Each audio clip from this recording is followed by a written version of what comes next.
So, hello everyone, welcome back to the lesson number 2 of this domain जिसका नाम है automatic lead generation.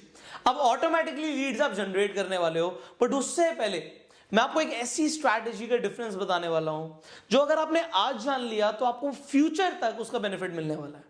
और वो डिफरेंस है स्ट्रैटेजी में हंटिंग एंड फार्मिंग के अंदर। अब ये हंटिंग और फार्मिंग इंटरनेट पर क्या होती है? आप ऑनलाइन रिक्रूटमेंट करने वाले हो, लोगों को अपने साथ जोड़ने वाले हो, आप डिजिटल नेटवर्क मार्केटिंग करने वाले हो, तो उससे पहले आपको हंटिंग और फार्मिंग दोनों में डिफरेंस को समझना है। अब हंटिंग क्या होती है? अब शिकार करना क्या होता है? एक आदमी जंगल में जाता है और जंगल से एक जानवर को मार कर ले आता है। वो एक हंटिंग स्ट्रैटेजी को अपनाता है, शिकार उसने कर लिया, वो ले आया। अब उस जानवर से उसके घर का 1 या 2 दिन का 3 दिन का पेट भर जाएगा, पर उसके बाद क्या? उसे दोबारा से जंगल जाना पड़ेगा, दोबारा से पकड़कर लाना पड़ेगा एक जानवर को जिससे उसके घर परिवार का पेट भरे। अब वो जब तक मेहनत करेगा तब तक उसे बेनिफिट मिलेगा। हंट करना पड़ रहा है बार बार। बट सोचो कभी कि वो जंगल गया और उसे शिकार ही ना मिला तो क्या होगा? वो भी भूखा रहेगा, उसके घर वाले भी भूखे रहेंगे। एंड यहां पे एक डिफरेंस मैं आपको देता हूं। यहां पर एक और आदमी है जो कि हमारे ट्रेनिंग कोर्स का पार्टिसिपेंट है। वो क्या करता है? वो एक जगह पर बीज बो देता है। वो बीज बो देता है फल के, सब्जियों के, और उनका ध्यान रखता है। अब उसे पता है कि पहले दिन कुछ नहीं होगा, आज मैंने बीज बोया है तो अगले दिन पौधा नहीं आएगा, फल नहीं मिलेगा। उसमें टाइम लगेगा, कई साल भी लग सकते हैं, बट उसके बाद क्या होगा? कई साल के बाद हमें रेगुलरली फ्रूट्स एंड वेजिटेबल्स मिलते रहेंगे, जितने चाहे उतने, और वो निकलते ही रहेंगे। एक बार अगर एक आम का पेड़ लग गया, उसे पेड़ बनने में तो टाइम लगेगा, बट फिर आम हर साल आएंगे। तो यहां पर ये डिफरेंस है हंटिंग एंड फार्मिंग का। बट ये जो डिफरेंस है ये हमारे नेटवर्क मार्केटिंग में और ऑनलाइन सेल्स में कैसे काम करता है? देखिए, अगर हम कुछ भी ऑनलाइन बेचना चाहते हैं ना, और हमने इस स्ट्रैटेजी को नहीं समझा, तो हम अपना नुकसान कर लेंगे। ज्यादातर लोग हंटिंग करते हैं, वो इंटरनेट पर आते हैं और आते कचरा करते हैं, आते शिकार करना शुरू कर देते हैं। आओ जी हम ज्वाइन करा लेंगे, मेरे पास एक वंडरफुल अपॉर्चुनिटी है, मैं अपने साथ लोगों को जोड़ रहा हूं। अब होता क्या? आप सोचिए, क्या एक शिकारी के पास शिकार कभी खुद आता है? नहीं, शिकारी को जाना पड़ता है, शिकार दूर भागता है उससे। इसका मतलब क्या? अगर एक इंसान कुछ बेचना चाहता है, वो सेल्स में, उसे चाहिए क्या? उसे क्लाइंट चाहिए। बट अगर वो हंटिंग करेगा तो क्लाइंट्स उससे दूर भागेंगे। यार ये हर बार नेटवर्क मार्केटिंग के लिए पिच करता है, इससे तो दूर ही रहो, ये तो बस अपने फायदे के लिए बात करता है। बट हमें क्या दिखाना है? सामने वाले को लगे कि मेरा बेनिफिट है, ना कि सामने वाले का बेनिफिट है। ये जो आपने ट्रेनिंग कोर्स लिया है, डेफिनेटली आपने इसके लिए पे किया, फ्री में नहीं मिला आपको, बट आपने इस कोर्स के लिए पे किया। जरा सोचिए, आपको क्या लग रहा है? बेनिफिट आपका हो रहा है, मेरा हो रहा है? डेफिनेटली मेरा भी कुछ ना कुछ बेनिफिट हुआ है, कुछ मॉनिटरी बेनिफिट्स मुझे भी मिले, बट आपको हमेशा ये फील होना चाहिए कि आपका ज्यादा फायदा हुआ है। सो अगर आपने ये स्ट्रैटेजी को समझा तो नेटवर्क मार्केटिंग में क्या होगा? जब एक इंसान जुड़ेगा, आपको क्या लगता है? आपका फायदा हो रहा है, सामने वाले को ये फील कराना है कि उसका फायदा हो रहा है। अब जरा सोचिए, आपके अपलाइन ने आपको ज्वाइन कराया, आपको क्या लगता है? फायदा आपका हुआ या आपके अपलाइन का हुआ? आपको अब लग रहा होगा हाँ अपलाइन का भी फायदा हुआ, बट हम हमेशा अपने फायदे के बारे में सोचते हैं। जो ह्यूमन बींग्स हैं वो थोड़े से खुदगर्ज हैं।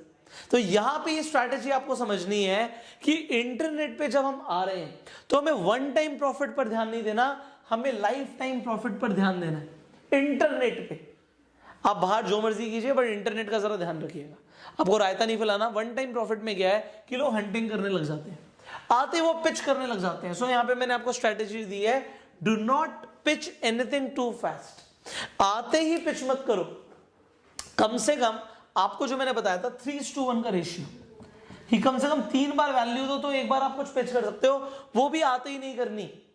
आपने वीडियोस बनाना शुरू किया और लोगों को एकदम से बोलना शुरू कर दिया मेरे साथ जुड़ो, मेरे साथ जुड़ो, मेरे साथ जुड़ो। आप यहां पे ना बिल्कुल भी अपने पेशेंस को लूज मत कीजिए, टाइम लगेगा, बट मैं चाहता हूं आपको लाइफ टाइम रिजल्ट्स आए। तो मैं आपको अभी सिखा रहा हूं ये चीज, और आपको पहले बोल रहा हूं इनिशियली 10 वीडियोस के अंदर आपकी एक भी पिच नहीं चाहिए मुझे।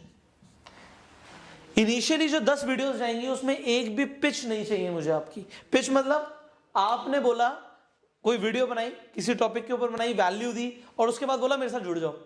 इनिशियली नहीं, पहले आप लोगों को सिर्फ ये सोचो कि मुझे तो बस फ्री में वैल्यू देनी है, लोगों को उनका फायदा कराना है। जब लोगों को एक बार समझ आ जाएगा कि हमारा बेनिफिट हो रहा है, people will come back to you. मैं आपको ये बता चुका हूं, स्टार्टिंग में मैंने अपने कोर्सेज फ्री में दिए। Design of my life free course था, last course for your best life free course था। लोगों को वहां से वैल्यू मिली, उन्होंने मेरे पेड ट्रेनिंग्स भी ली। बट वो आपको ध्यान रखना है, आप इंटरनेट पे सबसे पहले ध्यान दो ऑडियंस बिल्ड करने पे। एक बार एक कम्युनिटी बिल्ड हो, आप YouTube पे कम से कम 5000 सब्सक्राइबर्स तक तो पहुंचो। आप जब तक 5000 सब्सक्राइबर्स पे नहीं पहुंच रहे, आप सोचो ही मत पिच करने का। आप डेफिनेटली एक पट्टी चला सकते हो नीचे, उसमें कोई दिक्कत नहीं है कि अगर आपने एक एसोसिएशन के लिए आप इस नंबर पे कांटेक्ट कीजिए, एक नीचे एक पट्टी दे दी, कोई दिक्कत नहीं है। पीपल कैन कॉन्टैक्ट यू, आप लिख सकते हो if you want to earn extra income you can contact me. People will contact you starting से, बट अपने मुंह से तब तक मत बोलो जब तक 5000 लोग ना हो जाए। पहले वैल्यू देने पे फोकस करो, क्योंकि लोगों को लगेगा कि हर बार ये सिर्फ अपने साथ जोड़ने के लिए ही वीडियो बनाता है, वो गलत है। Then remember KTB strategy. ये केटीबी स्ट्रैटेजी को मत भूलो कभी भी। स्टार्टिंग में सिखाई थी कि पहले लोग आपको जानते हैं, फिर वो आप पे ट्रस्ट करते हैं, फिर वो आपके साथ बिजनेस करते हैं।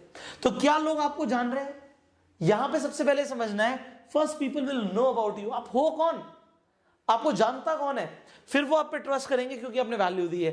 एंड फिर जो आप बोलोगे ना, आप जो पिच करोगे लोग वो करेंगे। आप पिच जो भी करोगे people will follow that. But first build your audience. आप अपनी कम्युनिटी बनाइए। 5000 हमें यूट्यूब पे अपने सब्सक्राइबर्स बनाने हैं, और उसके लिए आपको क्या करना पड़ेगा, रेगुलर कंटेंट डालना पड़ेगा, वैल्यू देनी पड़ेगी, and then you can do anything. इससे होगा क्या, एक इकोसिस्टम बिल्ड होगा। लोग क्या करते हैं, इनिशियली वीडियोस बनाते हैं, उस पर ऐड लगा देते हैं, वहां पे बूस्ट हो सकता है। आप वीडियोस पे ऐड लगा सकते हो, बट लोग क्या करते हैं, फेसबुक पे ऐड लगा देते हैं। अब फेसबुक पे ऐड लगाना मुझे नहीं समझ आता, मैं बताता हूं क्यों। आप फेसबुक पे ऐड लगाएंगे, पैसे लगेंगे, जिस दिन आपके पैसे खत्म हो गए आपको लोग भूल जाएंगे, यू विल बी लॉस्ट। क्योंकि बहुत सारे लोग ऐड लगा रहे हैं ना, आप अकेले थोड़ी हो, बहुत सारे लोगों को बहुत सारा पैसा है। अब आप यहां पे समझिए, हम एक इकोसिस्टम डेवलपमेंट की बात करते हैं। भाई इकोसिस्टम डेवलपमेंट क्या होता है, अभी यूट्यूब पे मेरी 700 से ज्यादा वीडियोस है। अब आप देखिए, मैं मान लीजिए एक साल के लिए भी एक भी वीडियो नहीं बनाता, तो क्या इनमें 700 में से कोई ना कोई वीडियो चल रही होगी? The answer is yes. और मान लीजिए इन 700 वीडियो में मैं अगर नेटवर्क मार्केटिंग कर रहा होता और मैं बोलता कि आप मेरे साथ जुड़िए, 700 की 700 वीडियो में मैं नहीं बोलूंगा, क्योंकि मैंने आपको बताया कि हमें वैल्यू देनी है। मान लीजिए सिर्फ 10% वीडियो में, 70 वीडियोस में मैंने ये पिच करी थी कि आप मेरे साथ जुड़ सकते हैं for network marketing. What is going to happen, मेरे पास लाइफ टाइम लीड्स आएंगी, लाइफ टाइम। एक बार ऑडियंस बनाने के बाद मेरा प्रॉफिट जो है वो लाइफ टाइम है। तो ये लाइफ टाइम प्रॉफिट के लिए एक इकोसिस्टम बनाना पड़ता है। अगर आप देखिए 700 वीडियोस तक आपको पहुंचने में टाइम लगेगा, इसे तो हम फार्मिंग कहते हैं। ये मैंने हंटिंग थोड़ी करी, ये तो फार्मिंग करिए। आप यहां पे 700 छोड़ो, 70 तक पहुंचो, आप 70 वीडियोस तक पहुंचिए, आप 7 से 10 वीडियोस के अंदर अपनी पिच रखिए। आपको मैं बता रहा हूं, यहां से आपको लाइफ लॉन्ग रिस्पॉन्स आएगा। बाकी की 63 वीडियोस जिसमें पिच नहीं है, उससे भी तो लोग आएंगे आपके पास। एंड लोग जो आएंगे वो 7 से 10 वीडियोस जिसमें पिच है वो देखेंगे। देन होगा क्या, आपके पास लाइफ टाइम लीड्स आती रहेंगी, ऑटोमेटिक। तो ऑटोमेटिक लीड जनरेशन अब समझ आ रहा है आपको थोड़ा सा? अब हमेशा अपने आप से आपको ये सवाल पूछना है। If you are going to remember this strategy, इससे आपको बहुत फायदा होगा। अपने आप से हमेशा सवाल पूछिए, क्या आप हंट कर रहे हो या फार्म कर रहे हो? आर यू हंटिंग और आर यू फार्मिंग? क्योंकि अगर आप हंट कर रहे हो तो आपको सिर्फ वन टाइम प्रॉफिट होगा, आप आगे का प्रॉफिट भूल जाइए। एंड नेटवर्क मार्केटिंग हम कभी भी आज के लिए नहीं करते, फ्यूचर के लिए करते हैं कि फ्यूचर में बहुत बेनिफिट होगा। सो आप जरा ध्यान से इस स्ट्रैटेजी को याद रखिए और हमेशा अपने आप से पूछिए, आप कुछ भी कर रहे हो, क्या ये हंटिंग या फार्मिंग है? एग्जांपल देता हूं, कुछ लोग नेटवर्क मार्केटिंग में अपने टारगेट्स को अचीव करने के लिए हंटिंग करने लग जाते हैं। वो देखते हैं हमारी टीम में ऐसे कौन कौन से लोग हैं जो बल्क बाइंग कर सकते हैं, माल उठा सकते हैं, प्रोडक्ट्स खरीद सकते हैं, और वो बल्क बाइंग करा देते हैं। लोगों के घर में लाखों रुपए के प्रोडक्ट्स पहुंच जाते हैं, उनके तो टारगेट अचीव हो जाते हैं, बट क्या इससे लाइफ टाइम चेक्स आएंगे? सामने वाला भी बिजनेस करना छोड़ देता है, उसके बाद प्रेशर आ जाता है मेंटली कि मैंने इतने प्रोडक्ट्स उठा लिए हैं, उन्हें बेचो, कहां से पैसा कहां से आएगा? सो आप समझिए, हमें यहां पे समझना है क्या ये हंटिंग हो रही है, फार्मिंग हो रही है। कोई भी टारगेट अचीव करना है फार्मिंग से करना है, एक सॉलिड फाउंडेशन बनाने के बाद करना है। सॉलिड फाउंडेशन कैसे बनती है? आप अपने लीडर्स के नीचे स्ट्रॉन्ग फाउंडेशन बना रहे हैं, आपके पिलर्स हैं, आपकी फाउंडेशन जो है वो बहुत स्ट्रांग होनी चाहिए, बहुत स्ट्रांग होनी चाहिए। एंड इंटरनेट पे फाउंडेशन स्ट्रांग का मतलब है कि आपने फार्मिंग करी हो, आपने इकोसिस्टम बनाया हो। और इंटरनेट पे जो हम अपने साथ इकोसिस्टम बनाने वाले हैं कि अगर हम पिच करें और हमारे साथ लोग जुड़े, उसके लिए we have to post regular videos and farming करनी है। अगर आप ऐड भी लगाओ तो अपनी यूट्यूब वीडियोस की लगाओ इंस्टेड ऑफ फेसबुक वीडियोस, क्योंकि अगर यूट्यूब वीडियो के ऊपर व्यूज आएंगे तो वो लाइफ टाइम दिखेंगे और उससे सब्सक्राइबर्स भी गेन होंगे। समझ रहे? अब अगर आपको ये बात समझ आ गई तो आपका बहुत फायदा होने वाला है। एंड डेफिनेटली हम चाहते हैं कि आपका फायदा हो। यू अंडरस्टैंड दिस, सिर्फ शिकार नहीं करना, फार्मिंग करनी है जिससे लाइफ टाइम बेनिफिट हो। So I will see you in the next video now. इस स्ट्रैटेजी को आपको हमेशा याद रखना है, focus on the worksheet and go self made.